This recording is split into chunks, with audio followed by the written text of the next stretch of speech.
Ever since Election Day, I have been surprised, and maybe I shouldn't be, by what sore winners Republicans have been, still as angry and upset as ever. And that's only getting worse with some breaking news about Vice President Kamala Harris that I can't wait to get into because it's making Republicans, especially Donald Trump, who we know is always angry and vengeful, even more upset.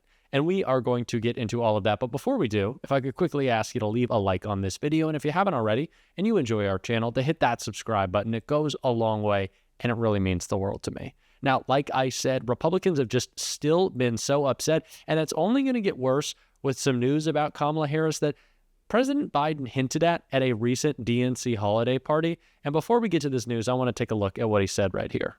Let me say it's been the honor of my life to serve as your president. But the title I'm most proud of is being Jill's husband.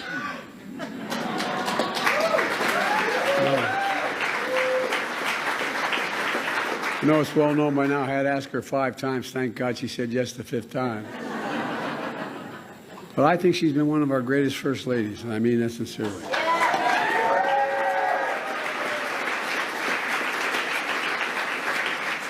She wasn't kidding about the first speeches she made. She was scared to death to go out and make those speeches. Well, look at her now. Yo, I'm in trouble. But look, it's also been an incredible honor to serve with someone of immense character that she demonstrated through her entire career, Kamala Harris.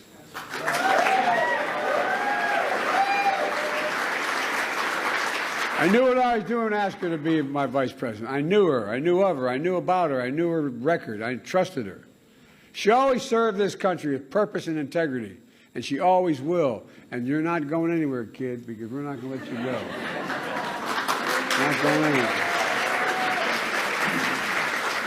You know, just as our great second gentleman, I love that, second gentleman. This guy's one of the best lawyers in America. This guy gave up this guy's an incredible guy. And one thing we have in common, I used to practice law for about 10 days, but I used to practice law. But the thing Doug and I have in common, we both married way above our station. Thank you, Doug and Kamala, not only for your service, but Jill and I are grateful to call you dear friends.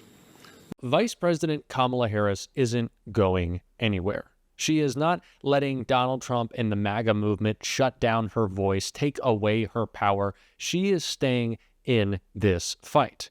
And it's not just by speaking out, because CNN has some new reporting about what Kamala Harris's political future might look like, and I want to get into that right here.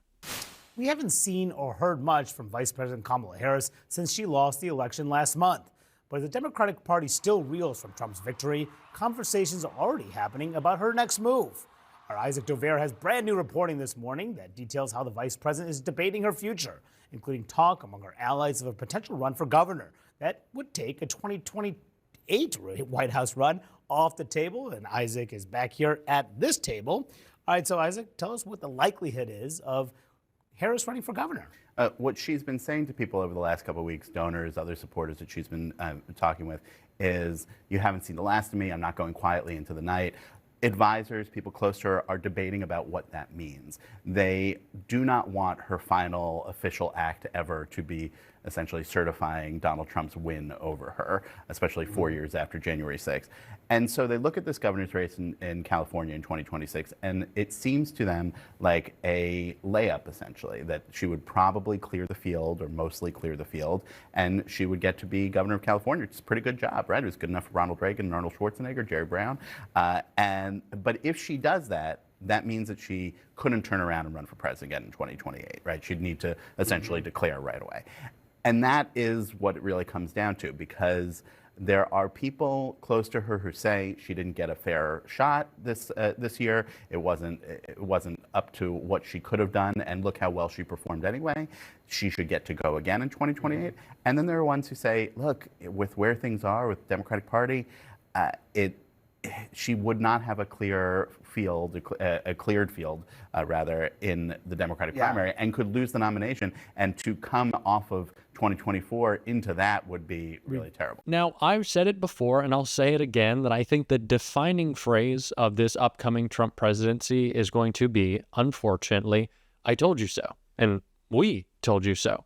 that Donald Trump isn't going to bring down prices, that Donald Trump isn't the president of peace, that Donald Trump's tariffs aren't going to solve all our nation's ills. No, he is going to destroy our economy like he has in the past, and he'll be a disaster as president. And his uniquely unqualified cabinet will do some real damage to our country. All of the things that Kamala Harris said on the campaign trail. And so the possibility of her returning as the Democratic nominee in 2028 is very much on the table. And if not, there are many elections that she could run in. One specifically, I think the only election that she'd want to run in besides running for president is governor of California. Kamala Harris still has a political future, and Donald Trump is pretty sour grapes about that, still pretty upset about even this election. Just take a look what he had to say today. I see others. I have a few others that I'm doing. I'm going to, as an example, I'm doing this not because I want to.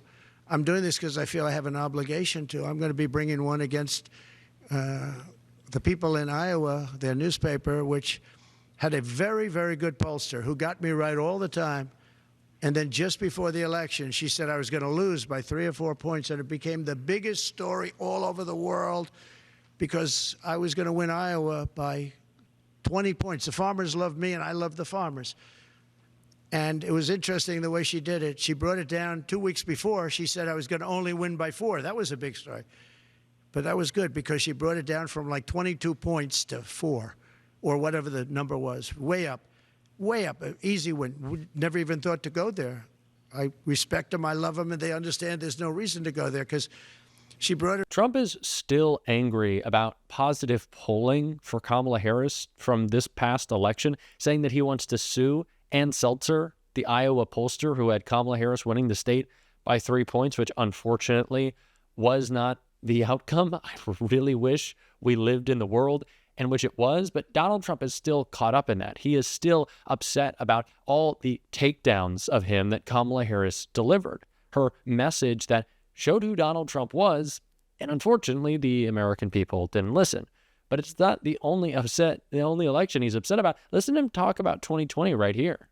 We had that election. If it were an honorable election, we wouldn't have had any of the problems that we're talking about right now. Putin would have never got it. You said that you could make that deal before you take office. Do you still think you could make that deal? I'm going to try. Will you ask Putin to give up Assad? Well, I hadn't thought of it. I think we have to get on with our lives. We'll have to see what happens. But he is still saying that the 2020 election was stolen. He cannot get President Biden or Vice President Harris out of his head. They're living rent-free. And that's why I think that in the world, and God, I hope this doesn't happen, that Donald Trump tries to run again in 2028, or even if it's J.D. Vance, if it's Tucker Carlson, if it's any other Republican who is closely tied to Donald Trump, if we continue to see the MAGA movement persist, and I think we will, unfortunately, I think this is the Republican Party, but I think that also means the Republican Party is much more beatable.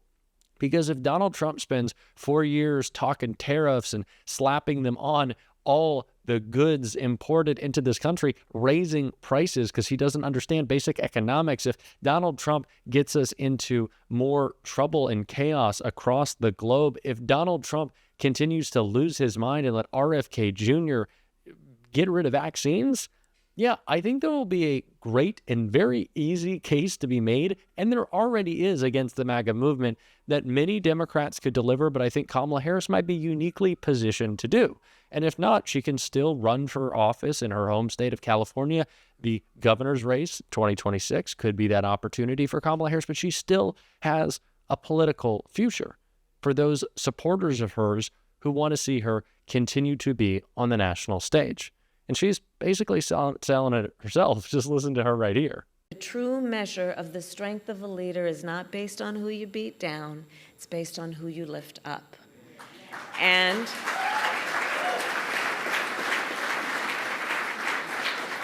that spirit, the spirit with which we do our work, and hear me when I say this, that spirit that fuels the countless hours and days and months of work that you have put into this, that spirit can never be defeated.